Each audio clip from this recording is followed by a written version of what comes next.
Hello, we are here with Professor Simon Driver from University of Western Australia. I want to thank you, Professor, for taking this interview with us. Thank you for inviting me. Professor, in your talk, you spoke about the Gamma Survey.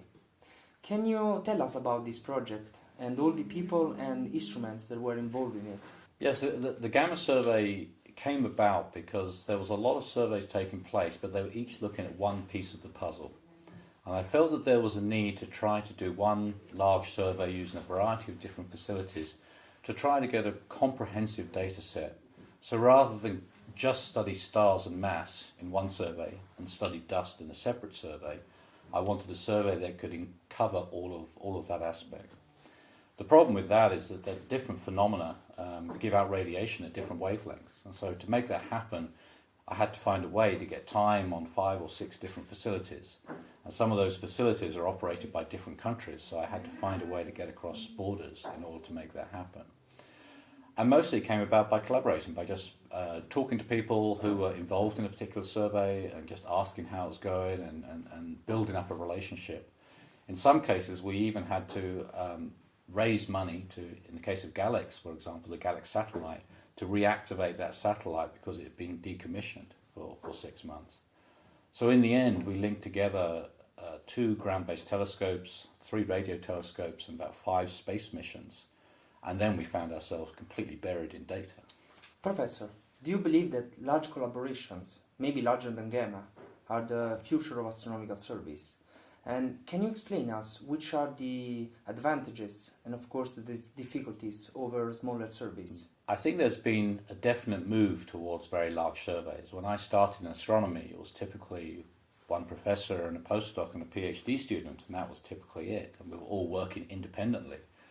Over the last 25, 30 years, we've now moved to large collaborations, and I guess the best typification of that is the Euclid survey that now involves over 1,000 astronomers across Europe. And I think it gives advantages because you have a wealth of data and you can then answer big questions from that kind of data set. But with it come risks because students in particular can find themselves buried in a survey performing a very maybe important role, but one that doesn't have a high profile, which can then be detrimental to their careers. So I think it's neither one thing or the other. I think for a young researcher today, it's important to try to do all. You need to connect to the big surveys. You want to be involved in the big survey, but you don't want to commit all of your effort towards that big survey. You still want to be able to write your own little research paper in a traditional way, and then maybe once you become permanent, start to lead your own program. In these big surveys, they also are fragmented internally. So even in the Euclid consortium, you'll have 10, 20 different subgroups. And so there is the opportunity to rise up and become the head of one of those subgroups. Thank you. Professor, can you show us a picture of the status of the research on dark components of the universe? And do you believe that this workshop is helping or making steps towards a more complete understanding of them? I think the bright and dark universe has been fantastic, actually, particularly for a scientist like myself who is based in Australia. It's great to come here and have a concentration of people working on all the various aspects. And one of the changes that I've seen take place over the last 20 years is this movement from this conviction that it has to be this cold dark matter to now being much more open to new ideas. There's clearly successes and problems with the cold dark matter model. But now there's a lot more time being invested in alternative ideas, warm dark matter, self-interacting dark matter, and even alternative gravities. And I think that that's extremely healthy. And forums like this are very safe, comfortable forums to come and discuss these ideas, not just in the meeting room, but after the meeting room, over dinner or over lunch. And people can start to say exactly what they want. I'm not comfortable with this dark matter model. It doesn't feel right or whatever. And I think it's those sorts of conversations that really enable progress to be made. So this meeting is particularly important.